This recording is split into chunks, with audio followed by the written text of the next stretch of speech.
The wind swept across the barren plains, carrying with it the faint smell of smoke and fear. The sun was slipping behind the jagged hills of the frontier, painting the sky in shades of red and gold, as if the heavens themselves were bleeding. The small settlement of Dusthaven stood silent under the weight of what was about to happen.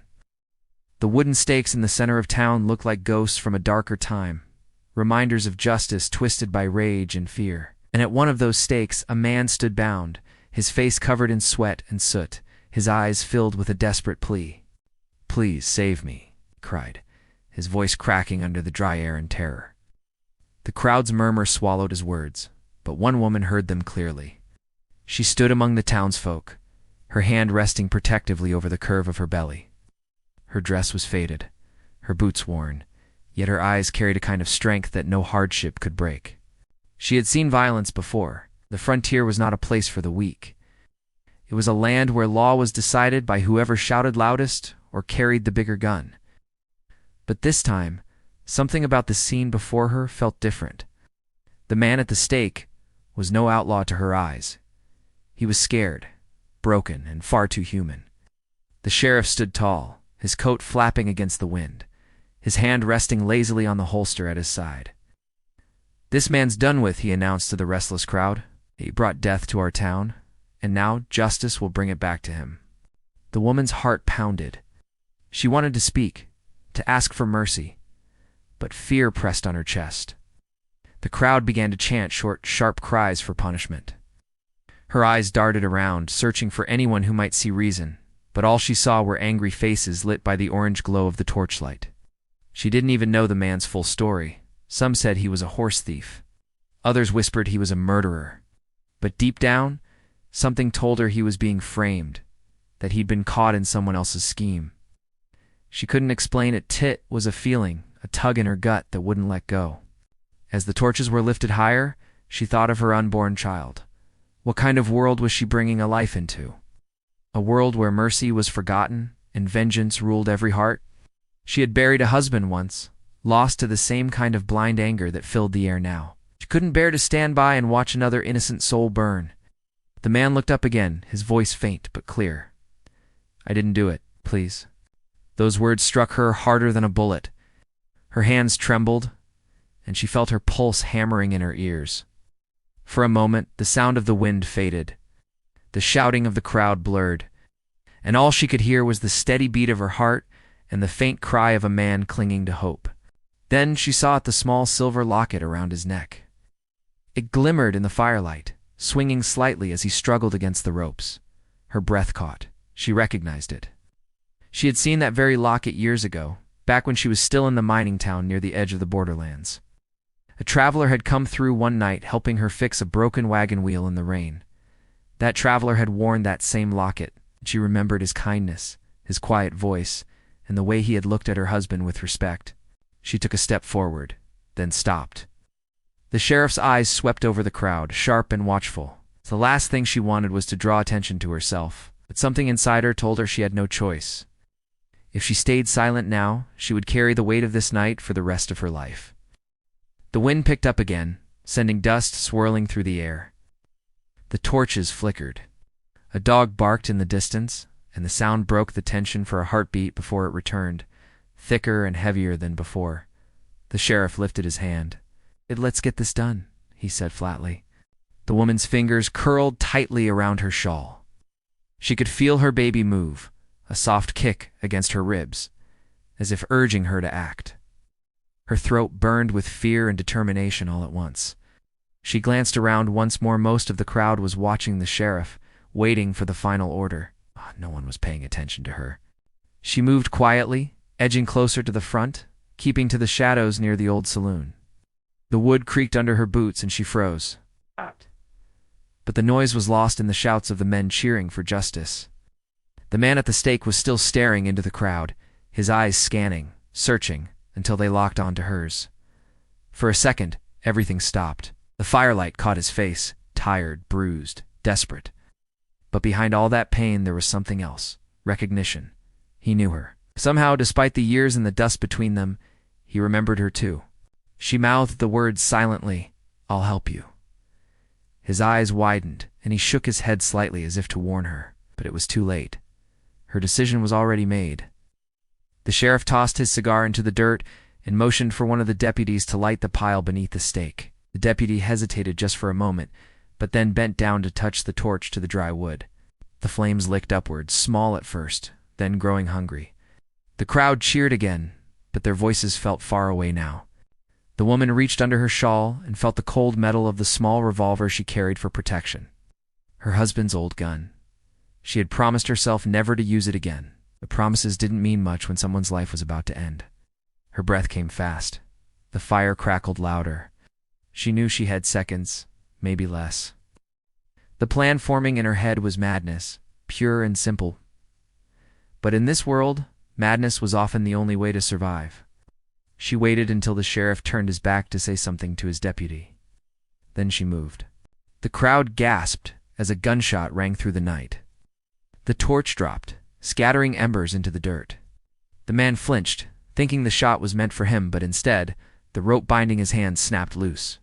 The sheriff spun around, shouting orders, his hand flying to his gun. The crowd scattered, screaming. Smoke and dust swirled together, blinding everyone for a heartbeat. The woman ran forward, her breath ragged, her heart pounding. "Come on!" she shouted, grabbing his arm. Stumbled, but managed to stay on his feet. Together they pushed through the chaos, dodging people and gunfire. Behind them, the sheriff's voice roared like thunder. "Stop them! Don't let them get away!" They ran past the edge of town, down toward the dry riverbed. The wind tore at her hair and pain shot through her side, but she didn't stop. The man stumbled beside her, gasping for air. "Why did you do this?" he asked between breaths. "Because I had to," she said. "Because no one else would." They reached the old wooden bridge, half collapsed from years of neglect. The boards groaned under their weight. She glanced back, torchlights flickered in the distance, the sheriff's men closing in fast. The man looked at her, panic in his eyes. "Can't make it." "Yes, we can," she said, gripping his hand tightly. But before they could take another step, a bullet tore through the air, splintering the rail beside them. The sound echoed like a death bell. She froze, her breath catching, the baby kicking again as if sensing the danger. And then came the shout, "There they are," followed by the thunder of hooves. The woman turned toward the horizon. The sky was black now, the stars hidden behind thick clouds. There was nowhere left to run but across the bridge, into the wilderness beyond. She looked at the man, then down at her stomach, and made her choice. "Go," she whispered. She swallowed hard, her voice breaking but firm. "I'll find another way. Just go." The torches were almost upon them now, their light cutting through the darkness like knives. The man took one last look at her, then turned and ran across the bridge. She watched him disappear into the shadows before turning back to face the riders approaching fast, her hand steady on the revolver. The night held its breath as thunder rolled in the distance, and the first drop of rain hit the dust. Then everything went silent. The rain began to fall harder, turning the dust beneath her feet into sticky mud. She stood there, her breath heavy, watching the shadows of riders approach through the storm. The torches flickered wildly, painting strange shapes across the wet earth. Her fingers tightened around the revolver, her heart thundering against her ribs. She wasn't thinking of herself any more only of the man she had just helped escape, and the faint kick of life still moving inside her. The riders slowed when they saw her standing alone at the edge of the bridge. The sheriff's voice cut through the rain, sharp and angry. "Where is he?" he shouted. "Tell me where he went." She didn't answer. Her shawl clung to her shoulders, soaked through, and her hair stuck to her face. The sheriff dismounted, his boots splashing in the mud as he came closer. His eyes narrowed. "You helped him, didn't you?" Her silence was all the answer he needed. He clenched his jaw, the vein in his neck twitching.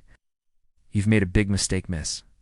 That man was dangerous. You just let a killer loose." Her voice trembled, but didn't break. "He's no killer, you know that."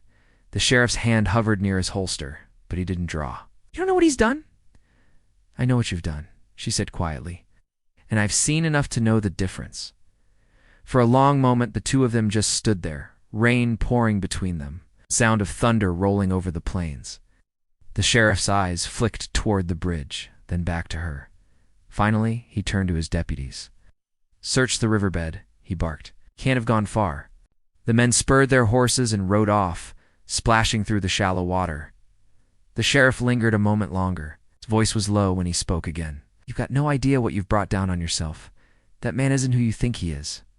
He's got blood on his hands, and if he's caught again, no one will stand in his way next time, not even you." She didn't move, didn't blink. The sheriff gave her one last look before turning away and disappearing into the storm. When the sound of hooves faded, she finally let herself breathe. Her knees shook as the adrenaline drained away, and she gripped the railing to steady herself. The baby moved again, a small reminder of why she had done what she did. She pulled her shawl tighter and looked toward the dark stretch of land beyond the bridge. The wilderness was merciless, stretching for miles with no shelter, no food, and no kindness. If the man survived the night, he'd need help, and she couldn't go home now. Everyone in Dusthaven would know she had betrayed the sheriff. They would turn on her the way they had turned on him. She glanced back toward town, where faint lights flickered in the distance. Her small cabin stood somewhere behind those lights, filled with everything she owned. Her late husband's tools, the cradle she had built with her own hands, the letters she never sent. All of it would be gone by morning. She took one last look before stepping onto the bridge. Each plank groaned under her weight, soaked through and slick with rain. When she reached the other side, she paused, kneeling down to see the muddy footprints. They led north, toward the old canyon road. She followed, moving carefully, the wind howling in her ears. Hours passed before the rain eased. The night was thick and cold, the moon hiding behind drifting clouds. Her legs ached, and her back throbbed, but she kept walking. Finally, she saw a flicker of light ahead, small and weak, like a dying flame. She crept closer, crouching low. The man was there, sitting under the shelter of a rocky overhang. His hands were raw from the ropes, his face pale and streaked with blood. He was shivering, holding the locket in one hand like it was the only thing keeping him alive. When he noticed her, his eyes widened in disbelief. "You came," he whispered. "You wouldn't have made it far," she said softly. "They're still looking." He nodded, his shoulders slumping. "I thought you'd turn back. Didn't have to do this." "Yes, I did." She sat beside him, rubbing her hands together near the small flame. "They would have killed you for something you didn't do." He looked at her for a long moment, the firelight flickering across his face. "You don't even know who I am." "Then tell me," she said. He hesitated before speaking. "My name's Eli. I came west with a wagon train about a year ago. There was a deal land and supplies in exchange for helping build the rail line. But the man who arranged it double-crossed us. Half my group was killed in an ambush near the border. When I went looking for answers, the sheriff found me instead and blamed me for the killings." "Why?" she asked quietly. "Because someone had to take the fall?" "He's in with the railroad," meant taking their gold, keeping quiet about what they do. They didn't want word getting out about how many workers disappeared in those hills. I was just an easy target. She looked at him, her stomach tightening. It made sense, the sheriff's sudden wealth, the way he controlled the town with fear. "You have proof?" Eli lifted the locket, opening it to reveal a small folded paper inside. "This is all I've got. A list of names, dates, and payments. Enough to bring them down. If I can live long enough to show someone who'll listen." She stared at the paper, realizing how dangerous it was. "That's why he wanted you dead." He nodded slowly. "And now, you two." The fire crackled softly between them. Neither spoke for a while. The storm had moved east, leaving only the sound of dripping water and distant thunder. She leaned back against the rock, exhausted, her mind spinning with fear and determination. Eli watched her quietly. "Shouldn't have come after me," he said again, though his voice was gentler now. "You've got a family to think about." She placed a hand over her belly. "This child deserves a world better than that town. If helping you makes it even a little better, then it's worth it." He said nothing, only nodded, his eyes softening. As the night deepened, exhaustion began to pull at them both. But neither truly slept. Every sound in the dark felt like danger waiting to strike. Around dawn, the wind changed, carrying the faint echo of hooves. Eli stiffened, listening. "They're close," he whispered. She sat up, heart racing. "We need to move." He kicked dirt over the fire and grabbed the small satchel he had kept hidden. They climbed up the rocky path, leading toward the ridge, where the canyon split into two valleys. The trail was steep, and the ground slick from the rain, but they pushed forward. Halfway up, she stumbled, gripping a root to steady herself. Eli turned back, reaching for her. "Careful," he said. She winced, catching her breath. "I'm fine. You're not," he said. "You shouldn't be out here like this." "Neither should you," she replied, and despite the fear, a small, weary smile touched her lips. At the top of the ridge, they stopped. From there, they could see the land stretching for miles, the river winding like a silver thread through the valley, the smoke from Dust Haven rising in the distance. But what caught their attention was the group of riders far below, their torches glinting in the morning light. "They found our trail," Eli said under his breath. The woman's heart pounded. "Then we keep moving." He looked at her, concern etched deep in his face. "There's a cabin 2 miles east, hidden near the pines. Belonged to one of the men who helped us build the line. If it's still standing, we can rest there." "Then that's where we go," she said. They started down the narrow path, trying to stay out of sight. The sun broke through the clouds, shining weakly across the wetland. The air smelled of pine and smoke, and somewhere in the distance, a hawk cried out. By the time they reached the tree line, her legs felt heavy, every step slower than the last. Eli helped her down a small slope, his hand steady on her arm. "Almost there," he said quietly. They found the cabin tucked between tall pines, half buried under moss and fallen branches. The door creaked when Eli pushed it open, and a cloud of dust filled the air. Inside, the place was empty except for a few old tools and a broken chair. But it was shelter, and that was enough. She sank onto the floor, her hands trembling. Eli found a blanket and wrapped it around her shoulders. "You need rest," he said. "And you need to get that paper somewhere safe," she replied, her eyes meeting his. "If the sheriff finds us, it'll all be for nothing." He nodded slowly, glancing toward the small window. The sound of distant horses still carried faintly on the wind. He knew they didn't have long. Outside, the sky darkened again, another storm gathering on the horizon. The woman closed her eyes, her breathing shallow but steady. Eli looked at her for a long moment, then reached for his revolver and checked the chambers. They both knew the peace wouldn't last. The storm outside was only a shadow of what was coming for them. And as thunder rolled once more across the plains, Eli whispered to himself, "We're running out of time." The morning light struggled to break through the storm clouds as Eli stood by the cracked window, staring into the forest beyond. Every gust of wind made the pine trees groan, and the creaking sound mixed with the echo of his thoughts. He hadn't slept. His hands were still shaking, not from cold, but from the weight of what was coming. The woman who had risked everything for him slept on the floor beside the fire, her breathing soft but uneven. She looked pale, exhaustion carved deep into her face. He wanted to tell her to turn back, to save herself and her unborn child, but he knew it was too late for either of them to go back. He turned from the window and crouched by the fire, feeding it with a few pieces of dry wood.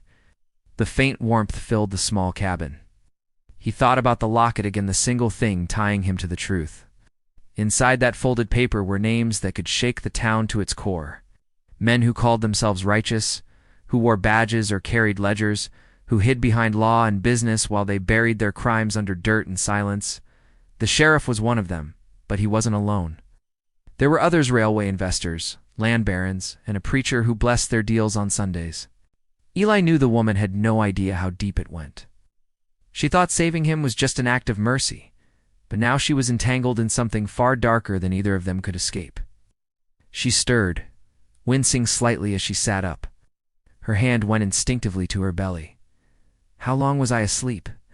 "Only a few hours," he said. "You needed it." She looked toward the window, her eyes still heavy with sleep. "Did you see them? The riders?" Shook his head. "Not yet, but they'll find this place sooner or later. The sheriff's men won't stop until I'm dead." Her expression tightened. "Then we can't stay here long." He nodded, but his mind was already racing ahead. "There's a man in Pine Hollow, about 2 days east. Used to work the telegraph for the railway before he quit. He's the one who gave me the list. If we can reach him, he might still have recorded something stronger than this paper." The woman hesitated. 2 days is a long way. You think we can make it?" We leave by nightfall? Maybe? She didn't answer, only stared into the fire. The silence stretched between them until she finally whispered, I had a home once, far from here, before I came to Dusthaven. My husband was a miner. He died in a collapse. Company said it was an accident, but I always thought it wasn't. They buried the truth, just like they buried people who ask questions. Eli looked at her with quiet understanding. That's how they work. It's all the same men behind it. They build towns, make promises, and when folks don't fit their plans anymore, they disappear. The fire popped, and she flinched slightly. Her voice was steady when she said, Then we make them answer for it. For a moment, he almost smiled. There was something fierce in her, something stronger than fear.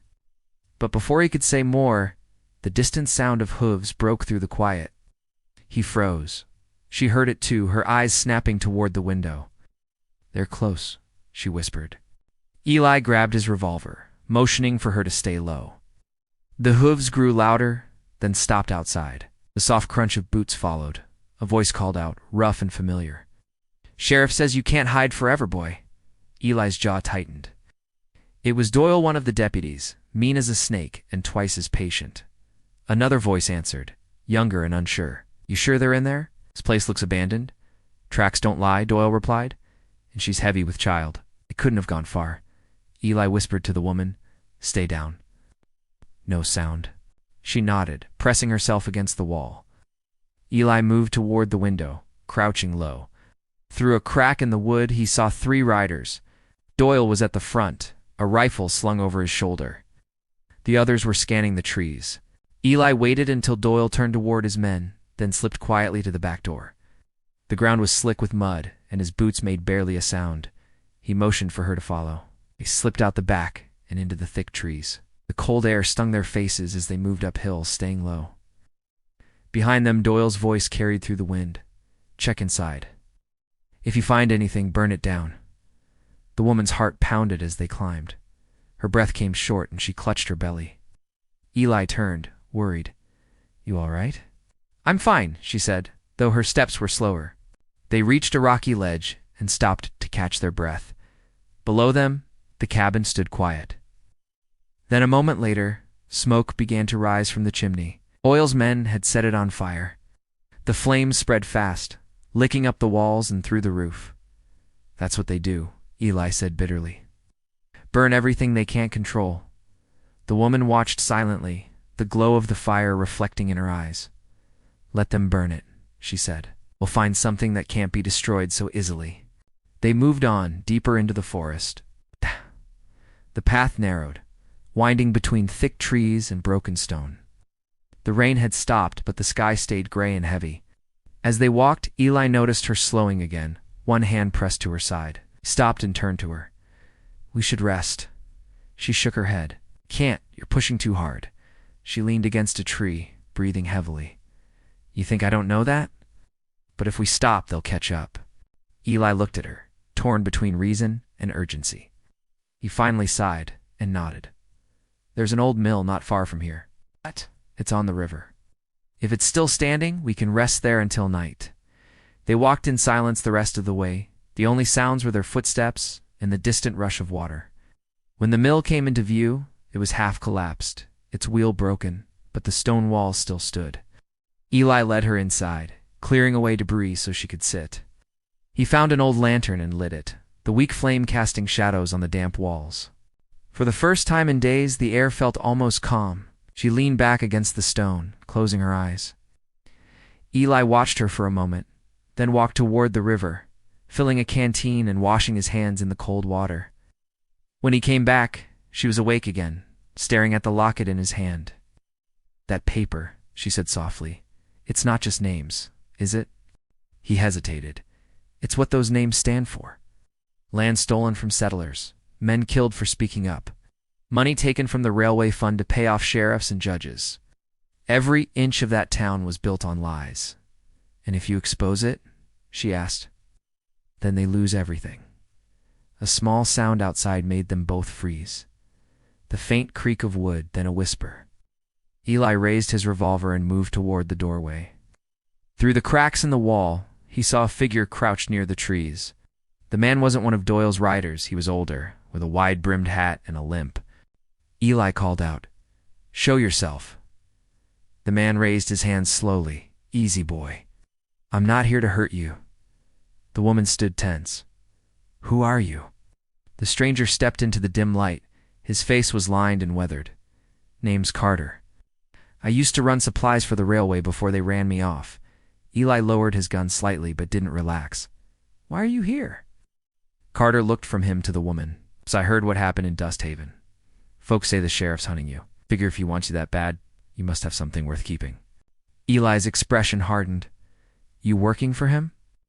Carter shook his head. "Not anymore. That man cost me everything. My land, my family. I know what kind of devil he is." He paused, glancing at the woman. "If you've got proof, I can help you get it to someone who'll listen. There's a marshal in Carson City who's been digging into the railroad dealings. He's clean, but he won't believe a word without evidence." Eli exchanged a glance with the woman. "Carson City's 3 days west." "Then we best start moving," Carter said quietly. The woman's eyes were full of worry. "We don't have much time." Eli looked out at the dark woods, where rain still dripped from the trees. He knew every mile would bring more danger. But now they had something they hadn't before: direction, a faint thread of hope. Still deep inside, he couldn't shake the feeling that the sheriff was closer than they thought. And as the wind rose again, carrying the smell of smoke from the burned cabin, Eli's grip on the locket tightened. The real fight hadn't even begun yet. The days that followed were a blur of rain, hunger, and fear. The trio moved quietly through the hills, keeping to the woods and staying off the main roads. The woman grew weaker with every mile, her steps slower, her breathing shallow. Eli tried to hide his worry, but every time he looked at her, he saw how much she was suffering. Carter kept watch from behind, his rifle slung over his shoulder, his eyes scanning the horizon. They all knew the sheriff's men wouldn't stop. The hunt had become personal now. Dusthaven's law wasn't about justice anymore. It was about revenge. The second night out, they camped in an abandoned barn near the foothills. The wind moaned through the cracks, and the air smelled of damp hay and rusted iron. Eli was tending to a small fire when Carter returned from scouting. His face was pale, his hat pulled low. "They're closing in," he said. "I saw torchlight not 2 miles from here, maybe less." Eli's stomach tightened. How many for riders? Maybe 5? Sheriff wasn't with them, but Doyle was. The woman sat up, clutching her shawl. "Then we can't stay here." Eli glanced at her. "You can't travel tonight. You need rest." "I don't need rest," she said, her voice trembling but firm. "I need to live long enough to see this end." Carter looked between them. "She's right. They'll track us by morning." "We move now or die here?" Eli hesitated, then nodded. He packed their few things, stashing the locket and its paper deep inside his coat. As they stepped out into the cold night, the moon broke through the clouds, washing the valley in silver light. Every sound, the crunch of a twig, the rustle of leaves, felt louder, sharper. They followed the narrow trail up into the mountains, where the rocks formed jagged shadows against the sky.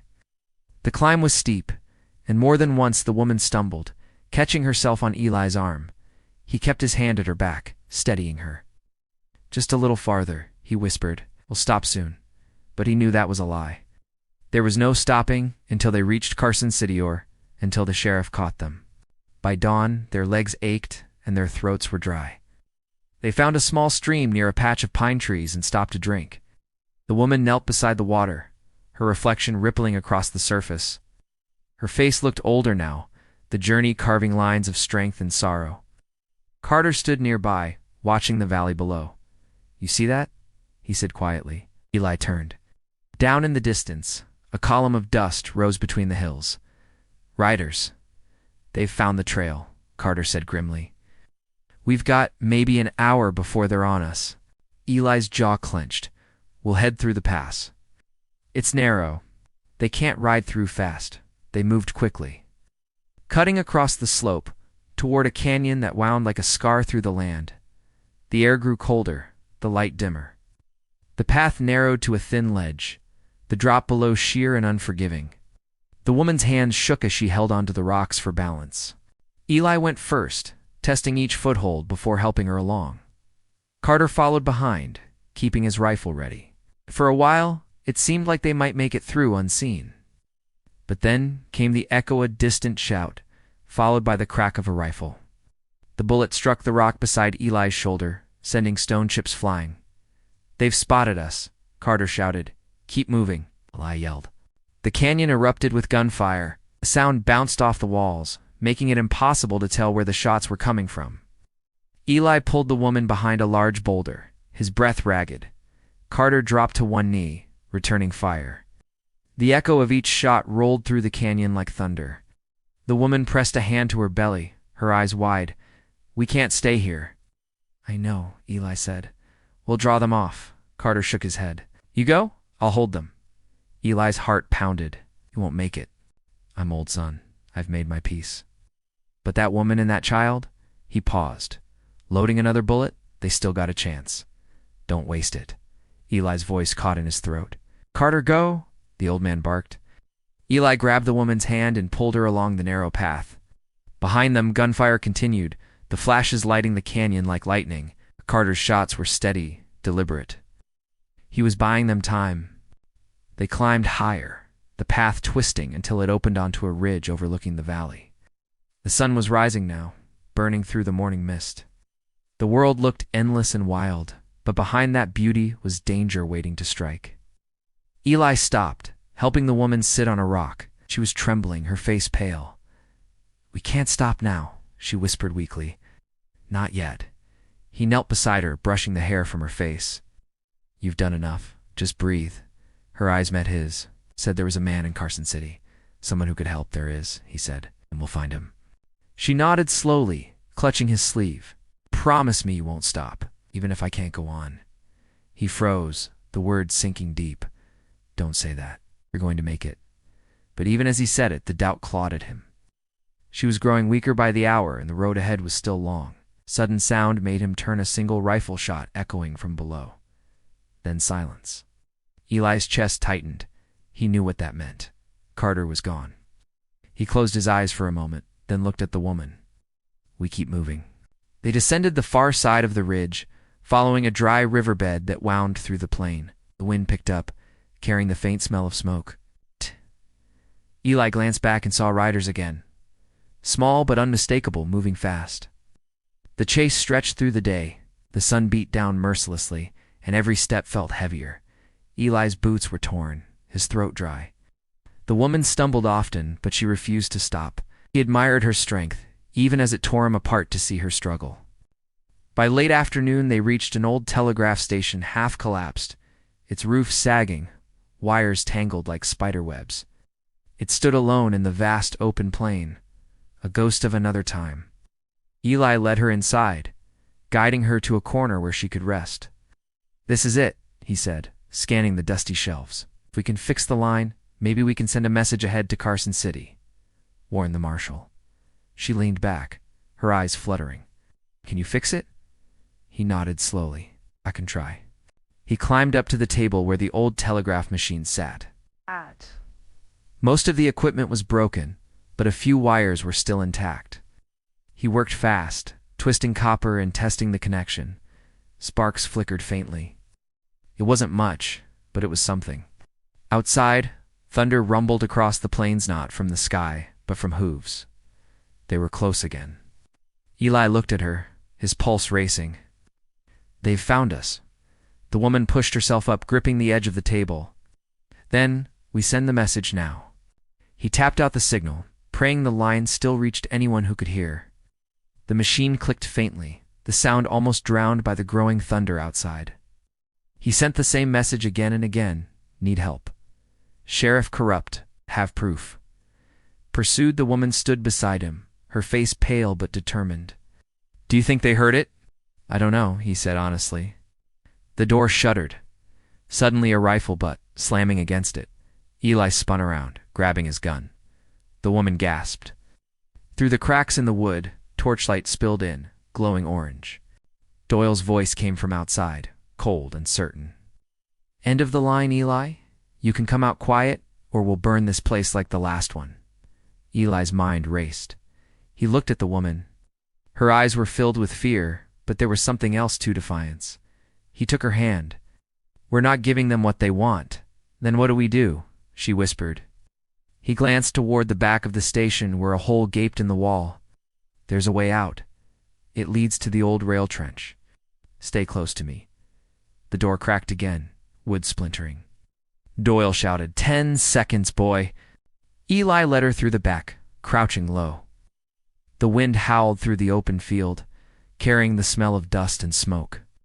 Behind them, the door burst open, and gunfire tore through the air. Bullets hit the walls, sending dust flying.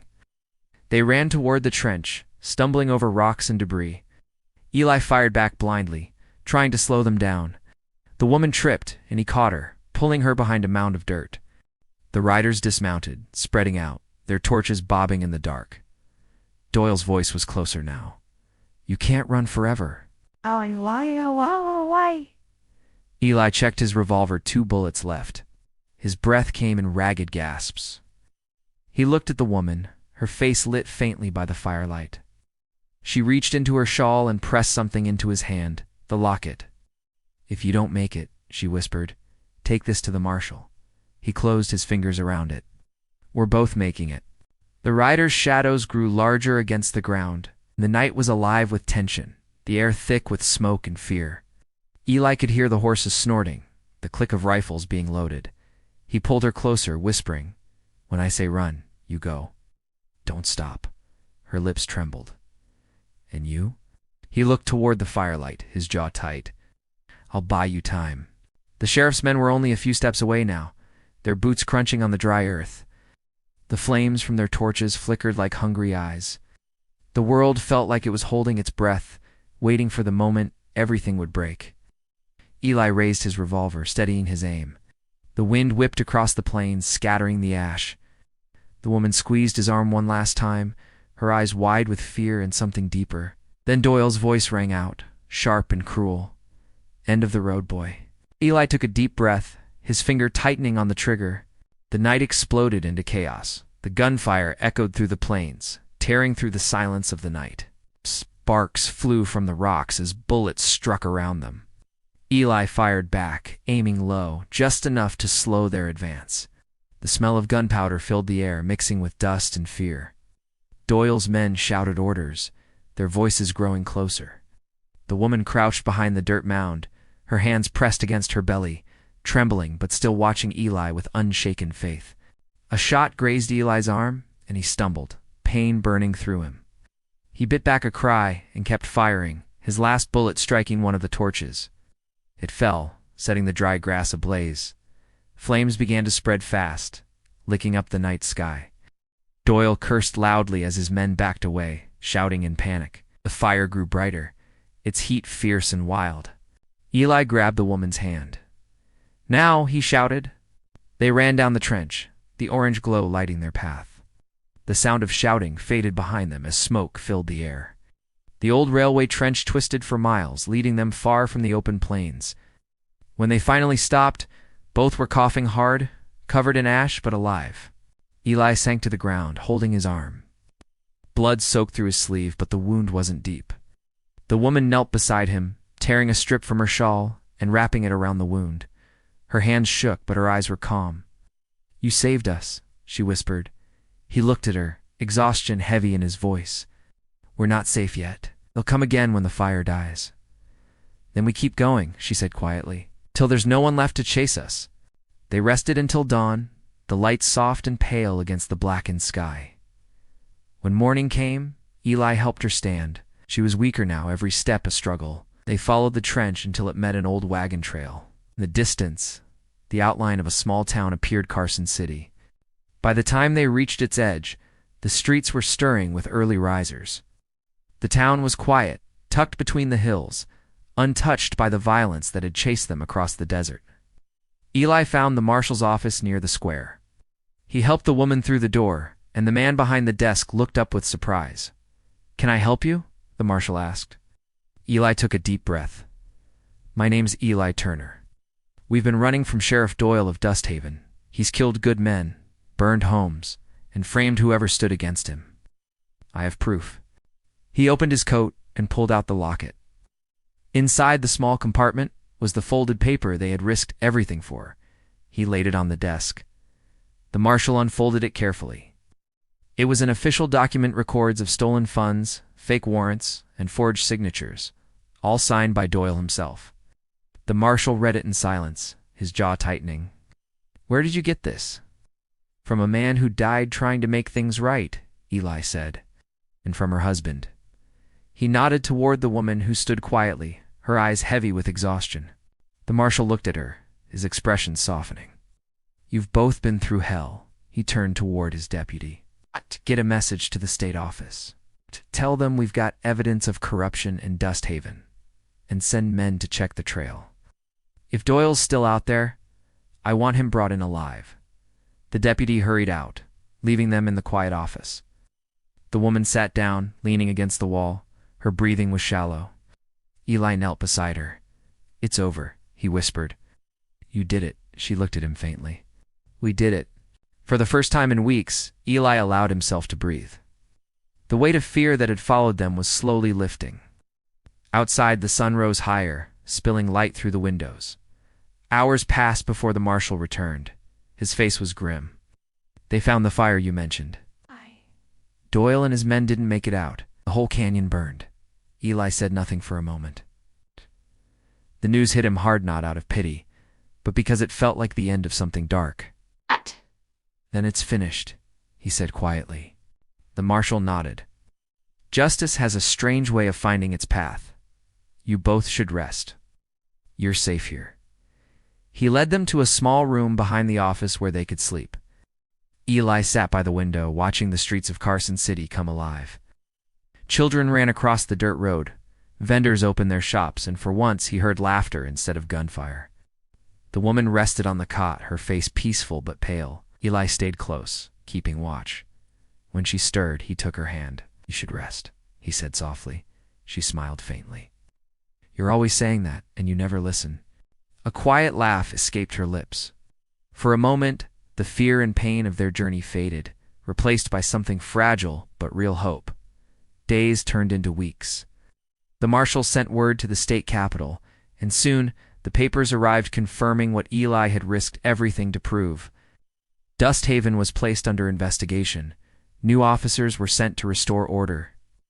The people who had suffered under Doyle's rule finally found justice. Eli stayed in Carson City during that time, helping the marshal where he could. He fixed fences, helped rebuild a telegraph line, and for the first time since leaving Dust Haven, slept without keeping one hand on his gun. The woman slowly regained her strength. Though her journey had left deep scars, her spirit remained unbroken. She often sat outside the small inn where they stayed, watching the sunset with quiet peace. The child she carried had survived the long road, and that gave her reason to smile again. One evening, Eli joined her on the porch. The air was cool, filled with the scent of pine and the sound of distant laughter. "You ever think about going back?" he asked. She shook her head. "There's nothing to go back to, but maybe this is where I start again." He nodded, understanding. "Then maybe I'll stick around too. Carson City's got room for a man trying to start over." She smiled at him, eyes glinting softly in the fading light. "You've already started, Eli. You just haven't noticed." Her words lingered in the air like the evening breeze. For the first time in a long while, he felt something he hadn't known he was missing, a sense of peace, of belonging. "They've cleared your name," he said, handing Eli a folded letter. "The state's grateful for what you did. You could have walked away, but you didn't." Eli unfolded the paper. It wasn't much, just a few lines thanking him for his courage and service, but to him, it meant everything.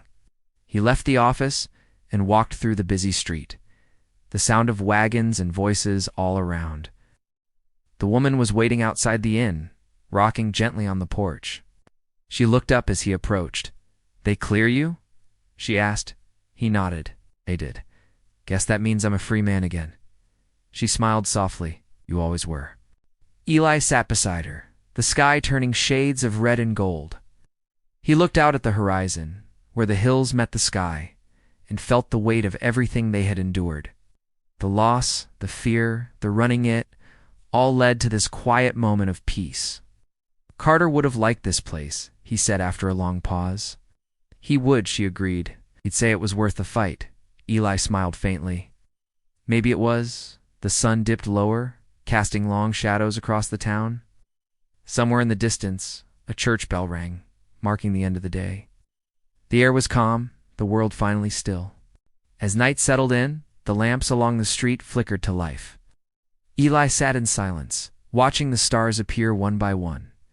The journey had changed him. It had stripped away everything false and left only what mattered: truth, courage, and the will to do what was right. He looked at the woman beside him, her eyes closed, her head resting lightly against the chair. The faint sound of the wind carried the scent of the earth, warm and alive. For the first time in years, Eli Turner felt the world at peace within him. The fight was over, but its lessons would stay. Sometimes justice didn't come from a badge or a gunnet, came from people who refused to give up, who kept walking even when the road was dark. And as the stars filled the sky, Eli knew one thing for certain. The past might haunt a man, but it didn't have to define him. As he leaned back, the night calm and endless, and let the silence of a new beginning settle around them like a promise.